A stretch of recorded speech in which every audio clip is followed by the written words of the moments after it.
Hello my dear student, welcome to my channel Sarmal lecturer. आज का ये video class 10 math 2025 board exam के लिए सबसे ज्यादा इंपॉर्टेंट है। ठीक है, आज हम लोग देखने वाले हैं जो क्लास 10 मैथ है उसके सभी महत्वपूर्ण प्रश्न, मतलब इसमें जितने भी क्वेश्चंस हैं वो बोर्ड एग्जाम के लिए वेरी इंपॉर्टेंट है और आपको ये सारा क्वेश्चंस तैयार कर लेना है बोर्ड एग्जाम के लिए। ठीक है, और ये जो आपका क्वेश्चन है वो बोर्ड पेपर में 100% आएगा, मतलब आपके पेपर में ये क्वेश्चन 100% आएगा, क्योंकि इसमें जितने भी क्वेश्चन है ना वो वेरी वेरी वेरी इंपॉर्टेंट है। और आपसे रिक्वेस्ट है कि बहुत ही ज़्यादा ध्यान से देखना, लास्ट तक देखना, वीडियो को लाइक कर देना, शेयर कर देना, चैनल पर नया हो तो सब्सक्राइब भी कर लेना। ठीक है, मैथ में अगर आपको 70 में 70 लाना है तो इस वीडियो को लास्ट तक देखते रहो और बहुत ही अच्छे से नोट्स बना लो ये सारे क्वेश्चंस का, क्योंकि इसमें जो मैं क्वेश्चंस बताऊंगा वो बोर्ड एग्जाम में एक नहीं 10 साल से लगातार आते हैं। ठीक है, रिपीटेड हैं बोर्ड एग्जाम में,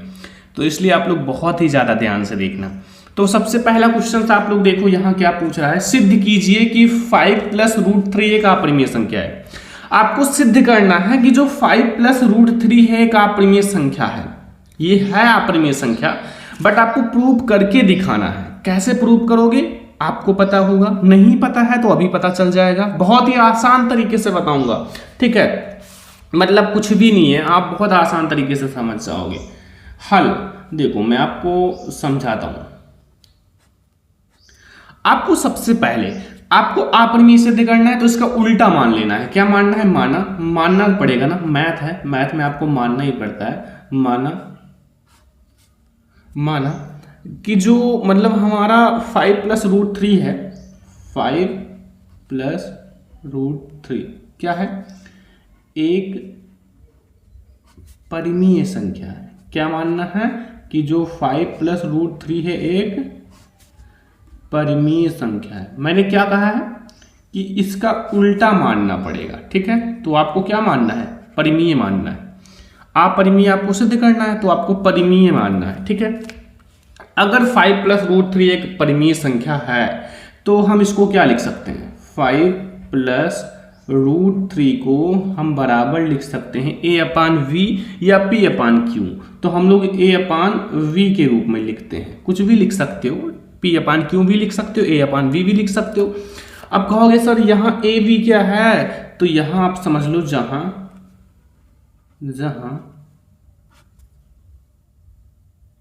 a और v क्या है? a, ठीक है, और v सह, यहां v कर लेना, सॉरी v सह अभाज्य संख्याएं हैं। सह अभाज्य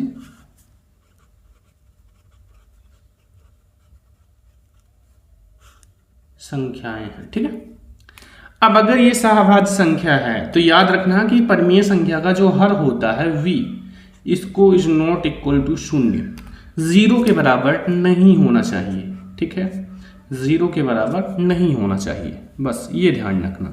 ओके, अब यहां तक तो आपको बहुत अच्छे से समझ में आ गया, कोई भी दिक्कत नहीं होगा। अगर यहां तक समझ में आ गया तो हम क्या लिख सकते हैं? देखो यहां हम √3 इस साइड में लिख सकते हैं, या फिर आप कहीं भी लिखो। यहां हम लोग क्या करेंगे, यहां √3 जो है वो बराबर लिख सकते हैं a/v है, और यहां प्लस में 5 है, इधर आएगा माइनस में 5 हो जाएगा। अब यहां से आपको कुछ समझ में आ रहा है? समझ में आ रहा होगा जरूर से ही। क्यों? क्योंकि यहाँ एक बात आप समझो, यहाँ आपका a/v - 5 ये तो एक परिमेय संख्या है। ठीक है, परिमेय संख्या है। ठीक है, इनका अंतर भी परिमेय संख्या है, चाहे a/v - 5 है चाहे +5 हो, वो परिमेय संख्या होगा। बट यहाँ √3 क्या है? एक अपरिमेय संख्या है। ठीक है, अब ये √3 के बराबर है तो भैया इनके बराबर ये हैं तो ये भी तो अपरिमेय हो जाएंगे। कहने का मतलब है, मैं आपको लिख कर समझा रहा हूं, जहां आपका a/v और जो इसके साथ अंतर है -5 है। ठीक है, -5 क्या है? परिमेय संख्याएं हैं। क्या है?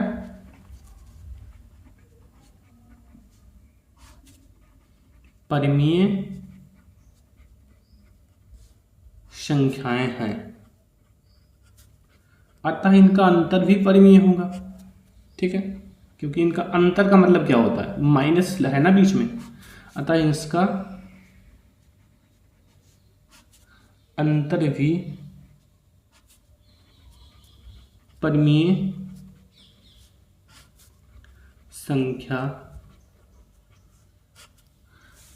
संख्या होगा। ठीक है, इसका अंतर भी परिमेय संख्या होगा। ठीक है, लेकिन अगर ये परिमेय है तो √3 इसका मतलब ये भी परिमेय है ना, क्योंकि भाई अगर ये परिमेय है तो इसके बराबर ये भी है।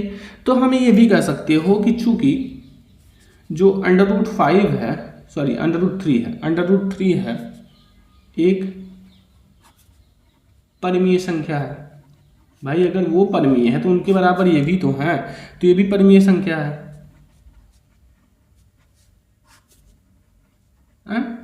अगर ये परिमेय संख्या है ना, तो यहीं से आपका ये गलत साबित हो रहा है। परंतु इससे तथ्य का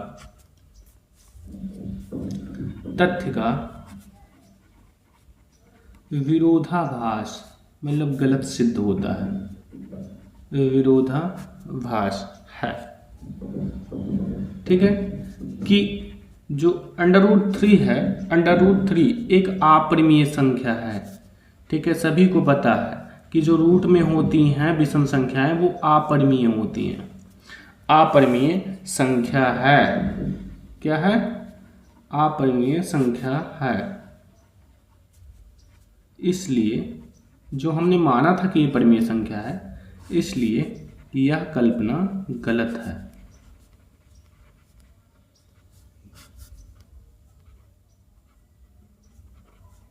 गलत है। लास्ट में लिख देना अतः 5 + √3 एक अपरिमेय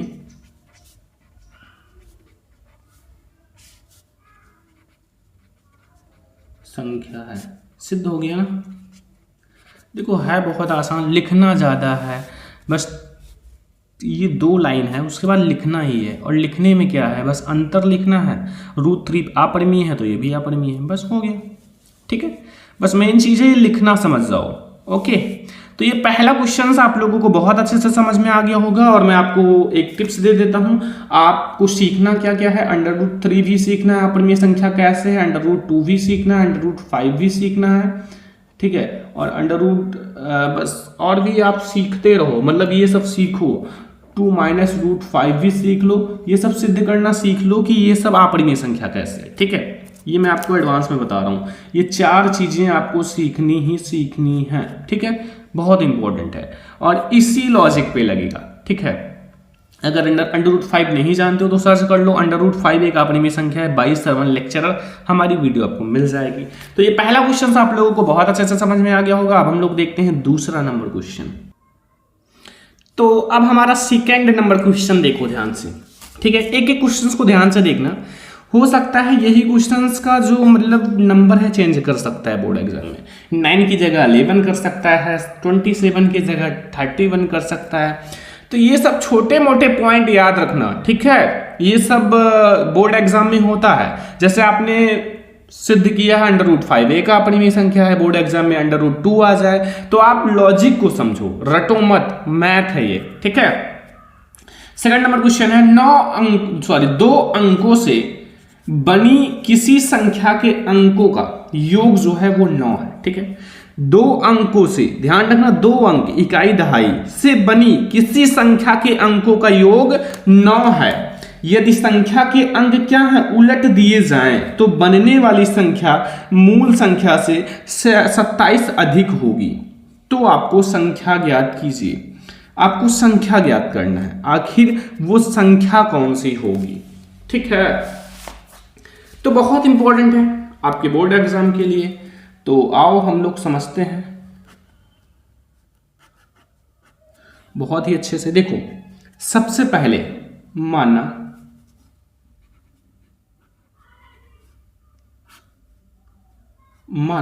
जो हमारा मतलब दहाई का अंक है, माना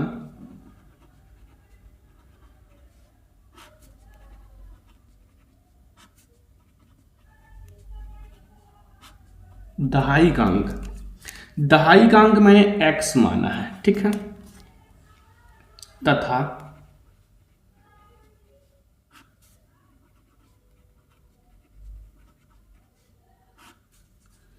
इकाई का अंक, इकाई के अंकों को आप y मान लो, ठीक है, y, अतः दो अंकों की संख्या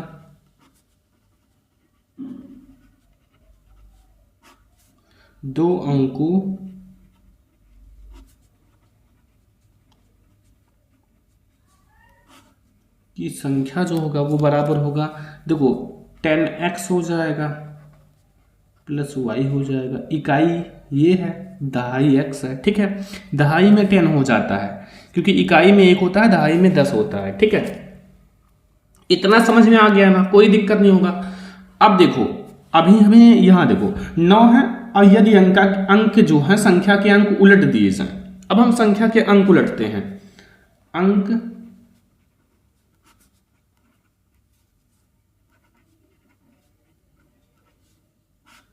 बदलने पर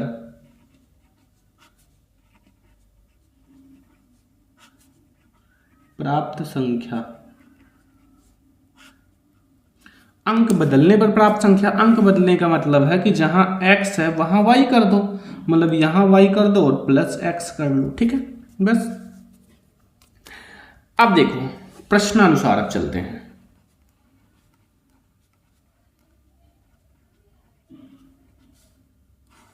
हमें दो समीकरण चाहिए, तो सबसे पहला तो हमें यहां है कि दो अंकों का जो योग है, मतलब दो अंकों से बनी संख्या के अंकों का योग 9 है, यानी कि हमारी जो पहली संख्या है प्लस दूसरी संख्या या इकाई या दहाई जो है उसका जो योग है वो 9 है, ठीक है। फर्स्ट समीकरण आपको मिल गया। सेकंड के लिए क्या करना पड़ेगा, तथा देखो सबसे पहले जो हमारी बदलने पर बनी संख्या है 10y प्लस एक्स, जो हमें ये बदलने पर मिली है, ठीक है, वो बराबर है किसके, जो आपका दो अंकों का योग है, दो अंकों का संख्या 10x प्लस वाई। लेकिन एक बात यहाँ है कि ये 27 अधिक है, तो इसको बराबर करने के लिए हमें इसमें 27 प्लस ऐड करना पड़ेगा बराबर करने के लिए, ठीक है। अब यहाँ हमारा देखो, ध्यान से समझना क्या आएगा, यहाँ हमारा देखो, यहाँ हमारा x, देखो सबसे पहले आप x को एक तरफ कर लो, y को एक तरफ कर लो, ठीक है, या फिर आप लोग क्या करो, देखो ये आगे x कर सकते हो, ये इधर 10x है, इधर आएगा माइनस 10x हो जाएगा, और ये प्लस 10y है, और ये इधर आएगा माइनस y हो जाएगा बराबर 27। समझ में आ गया ना। यहाँ से ये जब माइनस होगा तो ये माइनस 9x हो जाएगा, ये जब माइनस होगा तो ये प्लस 9y हो जाएगा बराबर 27, ठीक है। या फिर आप इस समीकरण को लिख सकते हो, 9 में आप सारे में भाग दे दो, तो 9 से भाग दोगे तो ये माइनस x हो जाएगा और प्लस y हो जाएगा बराबर 3, 9 त्रिक 27। ये हमें मिल गया दूसरा समीकरण, ठीक है। फर्स्ट समीकरण हमें मिला था x प्लस वाई बराबर 9 और दूसरा समीकरण मिला है माइनस एक्स प्लस वाई बराबर 3। अब यहां समझो, अब जो हमें समीकरण 1 है तथा समीकरण 2 को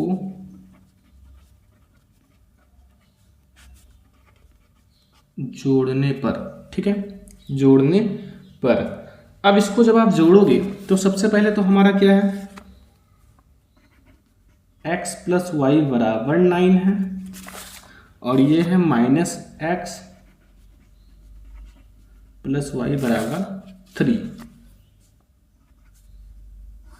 ठीक है। ये आपका कट जाएगा और ये आपको मिलेगा 2y और बराबर हमें 9 3 12 यानी कि 12। अब y बराबर जो हमें मिलेगा वो 12 बटे में 2, ठीक है। अब यहाँ से जो y की वैल्यू मिलेगी वो कट के 6 हो जाएगा,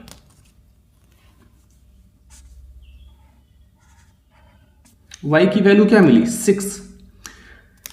अब y का मान समीकरण 1 में रख दो, y का मान समीकरण 1 में रखने पर समीकरण 1 आप लोग देख लो, x प्लस वाई बराबर 9 है, ठीक है। तो x प्लस वाई बराबर 9, y की वैल्यू तो पता ही है, +6 बराबर 9 है, x बराबर 9 माइनस 6, x बराबर हमें कितना मिला 3।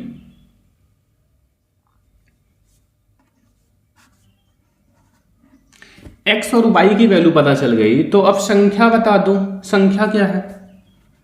अब संख्या सभी को पता है, हम लोगों को क्या बना था 10x प्लस वाई ना, ये देखो ऊपर 10x प्लस वाई जो हमें संख्या मिला है, बदलने पर नहीं, 10x प्लस वाई,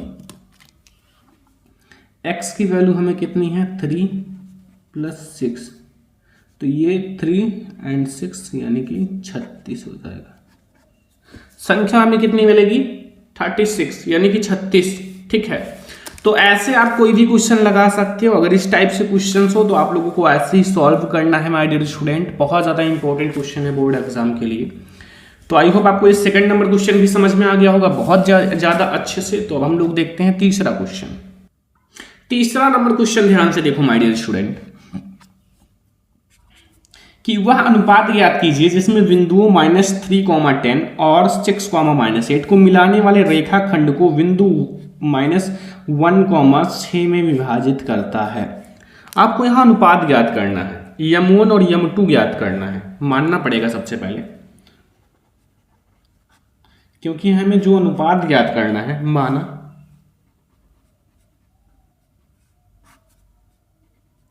बिंदु जो है रेखाखंड, ध्यान से समझो, अभी आप लोगों को बहुत अच्छे से समझ में आ जाएगा। रेखाखंड को हमें अनुपात ज्ञात करना है, तो m1 व m2 अनुपात में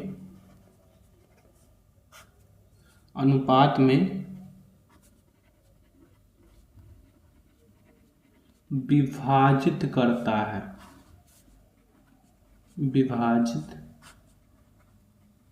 करता है, ठीक है।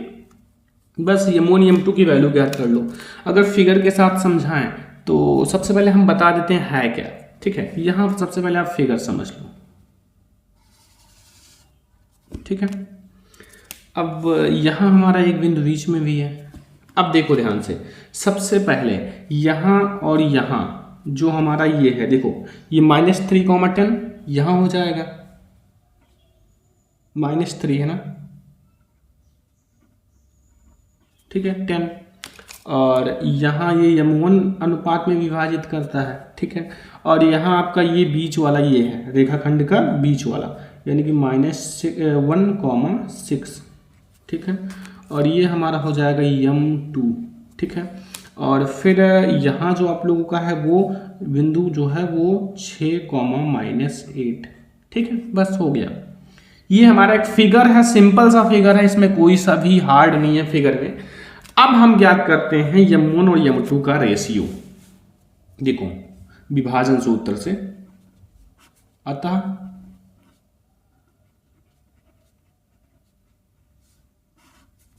विभाजन की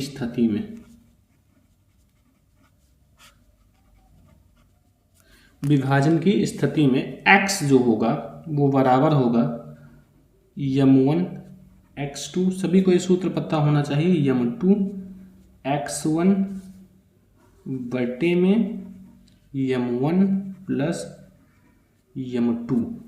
बस इसी सूत्र से आपका निकल जाएगा। कैसे निकलेगा देखो ध्यान से, थोड़ा सा वैल्यू रखना पड़ेगा, ठीक है। जैसे मैं आपको बता दूं कि यहाँ x की वैल्यू क्या है, यहाँ मैं आपको बता दूं सारा कुछ, ये जो है यहाँ मैं लिख देता हूँ सब, ठीक है। x1 क्या है और सब कुछ मैं आपको बता देता हूँ, ठीक है। x1 यहाँ क्या है, x1 ये है -3, ठीक है। और x2 क्या है, x2 जो हमारा है वो ये है y1 क्या है, y1 जो है वो हमारा ये है, y2 ये है। अब x और y क्या है, ठीक है, तो x केवल x ये है और ये y है, ठीक है, समझ में आ गया। अब केवल x यहां क्या है, -1 है, m1 तो हमें ज्ञात ही करना है, ठीक है। x2 क्या है, 6 है, प्लस m2, x1 क्या है, -3 है।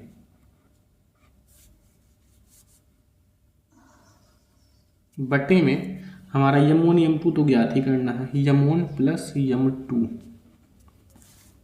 क्रॉस मल्टीप्लाई कराओगे तो ये m1 इधर -1 है तो इधर -m1 हो जाएगा, -m2 हो जाएगा, ठीक है, ये तो हो ही जाएगा, ठीक है, समझ में आया। अब ये जो माइनस वाला है वो m2 उसको आगे कर लो तो ये -m2 हो जाएगा और प्लस में ये 6m1 हो जाएगा, ठीक है, 6m1 हो जाएगा। अब देखो इधर देखो हमारा m2 क्या है, m2 और m1 देखो, m2 क्या है, ये वाला है ना, माइनस में आपका सॉरी ये आप लोगों का m2 जो है 3m2 हो जाएगा क्योंकि यहाँ 3 है ना, ठीक है, 3 है। अब देखो यहाँ हमारा -m2 है और इधर जो आप लोगों का आएगा ये -3m2, ये प्लस क्या हो जाएगा, 3m2 हो जाएगा, बराबर ये 6m1 है और ये जो आप लोगों का इधर है ये इस साइड में आ जाएगा m1, तो ये हमारा हो जाएगा प्लस में m1 हो जाएगा, ठीक है। अब ये जो होगा ये हमारा हो जाएगा प्लस में 2m2 और ये जो हो जाएगा ये 7m1 हो जाएगा। अब इसका जो रेशियो होगा वो m1 बटे m2 जो हम लोगों को मिलेगा, अनुपात का मतलब होता है डिवाइड, ठीक है, रेशियो बराबर हो जाएगा, m1 क्या है, ये वाला इधर आ जाएगा, ठीक है, 2/7, ठीक है, 2/7, यानी कि जो हमें अनुपात मिलेगा m1 अनुपात m2 का वो बराबर मिलेगा 2:7 का,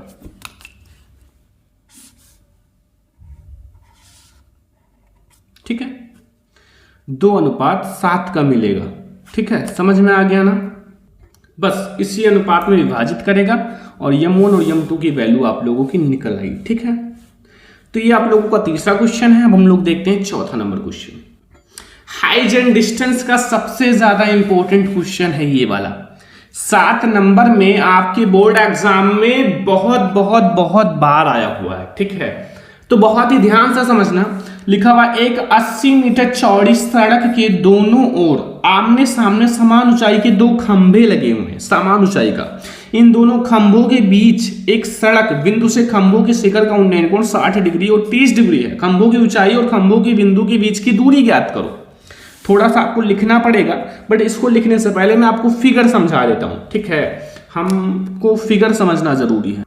बोर्ड एग्जाम में आप लोग स्केल की सहायता से बनाना, बट मैं आप लोगों को वैसे समझा देता हूं, ठीक है, अच्छे से समझ में आ जाएगा। देखो इतना सा फिगर है, एक तो हमारा खंभा ये है, एक ये है, देखो ये वाला खंभा और ये वाला खंभा बराबर है ना। बराबर होने के साथ साथ बीच में एक बिंदु आप ले लो कोई सा भी, ये, ठीक है। अब बिंदु आपने लिया तो आप इसको मिला भी लो, ठीक है, मिलाओगे कैसे, अच्छे से मिला लो, ऐसे ऐसे,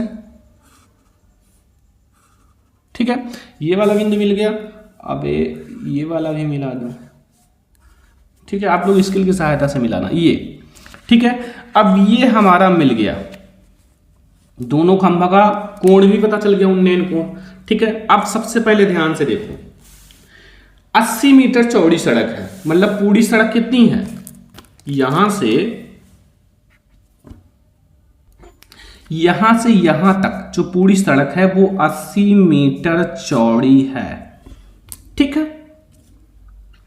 80 मीटर चौड़ी है। आप बिंदु ले लो, ये वाला ए बिंदु मान लो, ये वाला बी बिंदु मान लो, ठीक है, और ये वाला आर मान लो, ये पी मान लो, ये क्यू मान लो, कुछ भी मान सकते हो, ऐसा कोई नहीं है कि यही मानना है, ठीक है।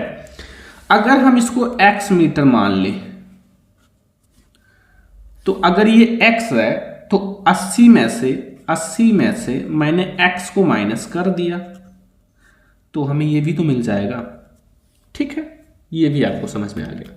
कोण, सबसे पहला कोण कितना है 60 डिग्री, फिर 30 डिग्री का। तो सबसे पहला कोण जो आप लोगों का ये है 60 डिग्री का है और ये वाला 30 डिग्री का है। ऐसा कुछ है कि नहीं समझ में आ रहा है? ऊंचाई है h। इतना करने के बाद ये लिखना आसान है। माना पी ए तथा क्यू वी एक खंभा है, एक ये पी ए एक खंभा है, एक क्यू वी एक खंभा है, ठीक है। एच मीटर, ये एच मीटर ऊंचा है, ठीक है। एच मीटर ऊंचे दो खंभों में बीच की सड़क जो है ए वी है, ए वी सड़क है कि क्रमशः ए और बी स्थित हैं। खंभों की सीध के सड़क के किसी आर बिंदु से, ये आर बिंदु है, से खंभों के शिखर का जो कोण है वो 60 डिग्री और 30 डिग्री उन्नयन कोण बनाते हैं। बस इसमें लिखना गया है। और ए वी आप लोग देख सकते हो हमारा 80 मीटर है, पूरा जो है वो 80 मीटर है। अब हम लोग लगाते हैं, इसमें कुछ है नहीं कि बहुत ज्यादा आपको हार्ड लगे। तब त्रिभुज या समकोण त्रिभुज, समकोण त्रिभुज पी ए आर में, पी ए आर में, पी ए आर में मतलब tan जो है पी ए आर, इसमें हमें ये पता है। तो अगर हमें ये पता है ना, और ये समान ऊंचाई ही है, वी एच ही है, तो हमें लंब और आधार tan का होता है ना, तो tan 60 डिग्री बटे में लंब पी ए बटे आधार जो है वो ए आर। 60 डिग्री की जो वैल्यू होती है वो √3 होता है, और पी ए जो है वो h मीटर ऊंचा है और ये x है, और यहां से h जो मिलेगा वो हमें मिलेगा √3x।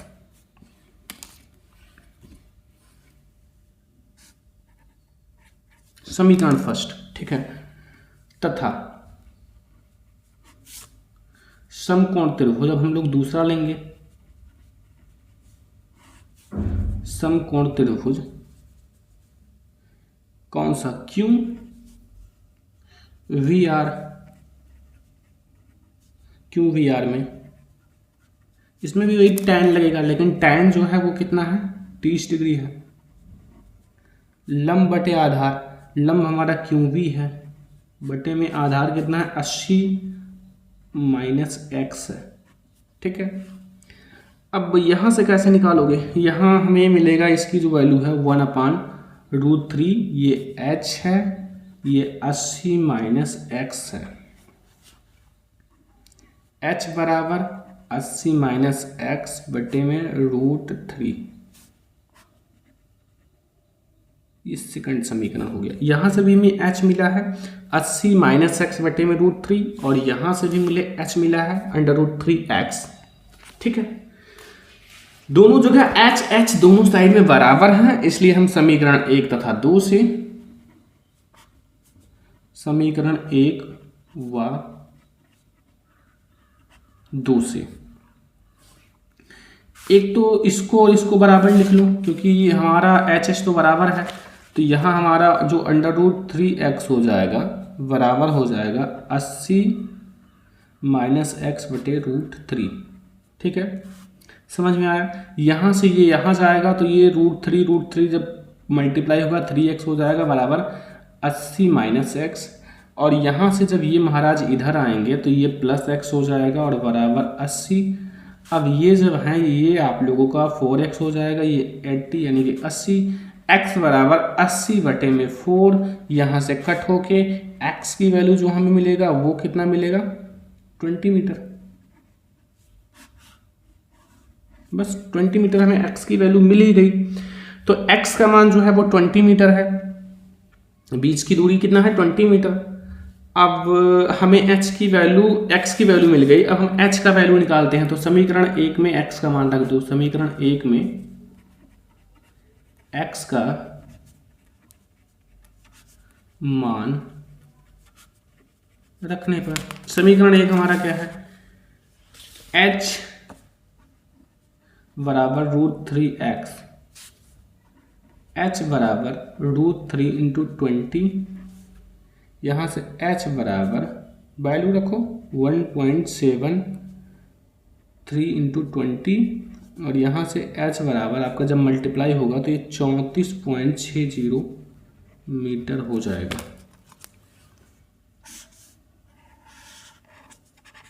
आंसर, ठीक है। बस यही हमें याद करना था। अब यहां देखो खंभे की ऊंचाई आपको कितना मिला, एच 34.60 मीटर 60, ठीक है। और आपका बिंदु के बीच की दूरी कितना मिला, 20 मीटर, ठीक है। और दूसरे खंभे से प्रेक्षण बिंदु के बीच की दूरी, दूसरे खंभे का अगर आपको निकालना है तो यहां देखो आप लोगों का हमने माना था दूसरे खंभे का ये 80 में से आप 20 माइनस कर लो, 60 मीटर मिलेगा, ठीक है। दूसरा वाला 60 मीटर। तो यहां आप लिख सकते हो, लिखना चाहो या ना लिखना चाहो, खंभे की ऊंचाई, खंभे की ऊंचाई वो हमें मिला 34.60 मीटर। और पहले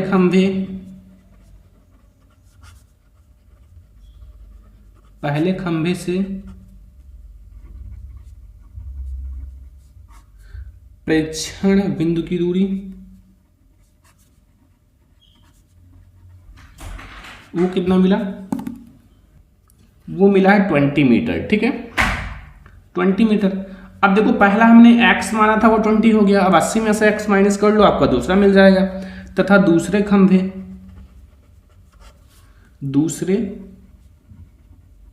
से प्रेक्षण बिंदु की दूरी 80 में से 20 माइनस करो, 60 मीटर है, हो गया, ठीक है। तो ये भी आप लोगों का हो गया क्वेश्चन माय डियर स्टूडेंट, बहुत ज्यादा इंपॉर्टेंट क्वेश्चन है हाइट एंड डिस्टेंस का। अब हम लोग देखते हैं 5 नंबर क्वेश्चन, जो बोर्ड एग्जाम के लिए वेरी इंपॉर्टेंट है, आप लोगों को बहुत बहुत बहुत अच्छे से समझना है बोर्ड एग्जाम के लिए, ठीक है, मतलब बहुत ज्यादा इंपॉर्टेंट है और समझना भी पड़ेगा बहुत अच्छे से। देखो इसमें क्या पूछ रहा है कि संलग्न चित्र में, सबसे पहले चित्र मैंने बनाया नहीं, चित्र बना देते हैं, ठीक है। चित्र ऑलरेडी आप लोगों का बना रहेगा एक कैप्सूल का,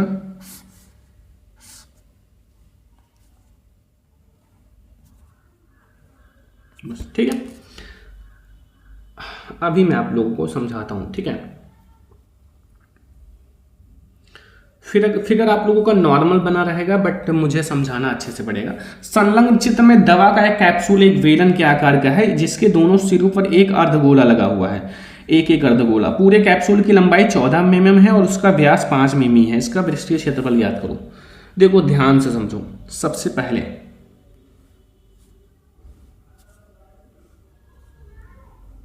ये ध्यान से समझो, ये जो कैप्सूल है अर्धगोला को छोड़ दो तो ये हमारा 9 mm है, ठीक है। इसका व्यास 5 mm है, व्यास का मतलब इसकी जो मतलब मोटाई है 5 mm है, ठीक है। और अगर आधे का बात करें मतलब त्रिज्या का, तो त्रिज्या आप लोगों को कितना मिलेगा, व्यास का आधा होता है 5/2 मिल जाएगा, ठीक है। और ये हमारा ये वाला जो है ये r है, r यहाँ तक, ठीक है, r। और यहाँ से यहाँ तक h ऊंचाई है, यहाँ भी ये त्रिज्या r है, ठीक है। बस अब तो कुछ है नहीं, अब तो आसान है। अब सबसे पहले आपको दिया क्या है वो देखो, दिया है क्या क्या, कैप्सूल की लंबाई, कैप्सूल है, कैप्सूल की लंबाई कितना है, 14 मिमी है, 14 mm। कैप्सूल का व्यास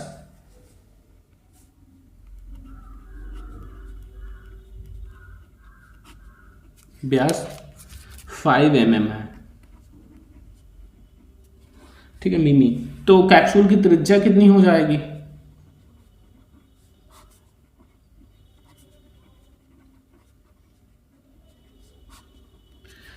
5/2 हो जाएगा, इक्वल टू 2.5 mm, ठीक है, 2.5 mm हो जाएगा, ठीक है। और लंबाई निकाल लो, वेलन का लंबाई, केवल बेलनाकार भाग की लंबाई,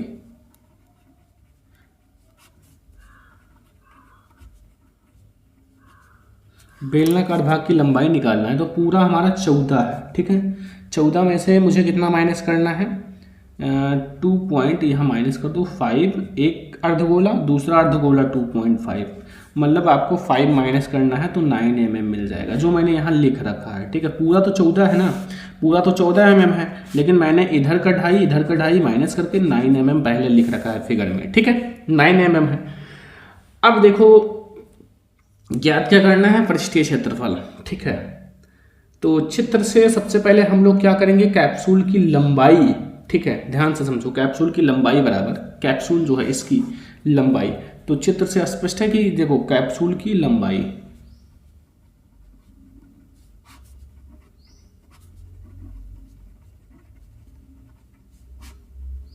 कैप्सूल की लंबाई पूरी लंबाई, तो वो अगर निकालना है तो 2 इंटू अर्धगोले की त्रिज्या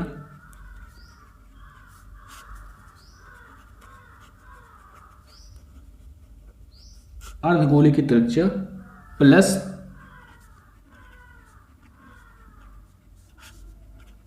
बेलनाकार भाग की ऊंचाई, ठीक है, निकालना हो तो इसकी लंबाई पूरी 14 है, ठीक है। और ये हमारा त्रिज्या हो जाएगा 2r प्लस h, ठीक है। और यहां से हम लिख सकते हैं 2r, ये r है, ठीक है, और प्लस h बराबर 14। समीकरण फर्स्ट मान लो, समीकरण फर्स्ट ध्यान से समझना, बहुत आसान तरीके से बताऊंगा। अब कैप्सूल का पृष्ठीय क्षेत्रफल मुझे ज्ञात करना है, कैप्सूल का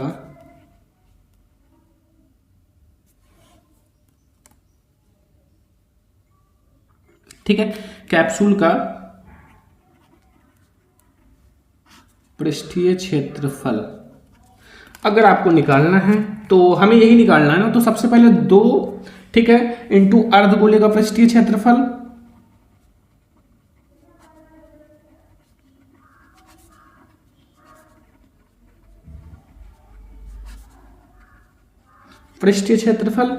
प्लस वेलन का वक्र पृष्ठ,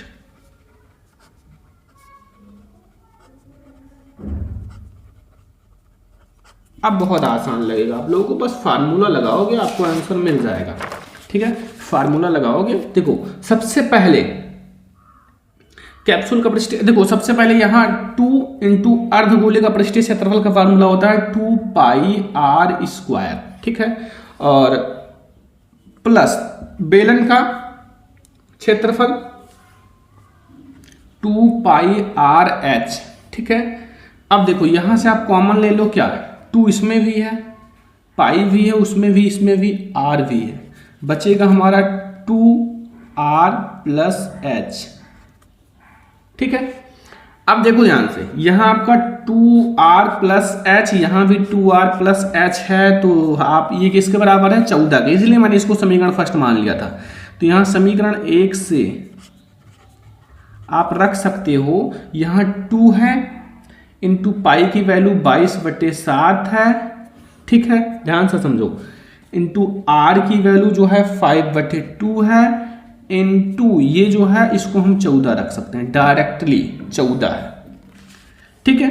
अब 7 एकम 7, दूनी 14, 2 एकम 2, देखो अब यहां ध्यान से समझो, मल्टीप्लाई कर लो, 10 हो जाएगा, और 10 का 22 से मल्टीप्लाई करोगे 220 हो जाएगा, मीमी स्क्वायर, मीमी में ही मिलेगा, तो बस हमारा निकल गया कैप्सूल का पृष्ठीय क्षेत्रफल बराबर 220 mm मीमी स्क्वायर, ठीक है। बस तो ये हमने आपको बहुत ज़्यादा इंपॉर्टेंट वीडियो बताया है, जो कि बहुत ज़्यादा इंपॉर्टेंट है बोर्ड एग्जाम के लिए, और बहुत सारे क्वेश्चंस करा दिए हैं, और भी क्वेश्चंस मैं आपको नेक्स्ट वीडियो में कराऊंगा। आज का ये वीडियो कैसा लगा कमेंट बॉक्स में जरूर बताना, इस वीडियो को ज़्यादा से ज़्यादा लाइक करना, शेयर करना, चैनल पे ना तो सब्सक्राइब भी कर देना। चलो फिर मिलते हैं नेक्स्ट इंपॉर्टेंट वीडियो में, तब तक के लिए जय हिंद।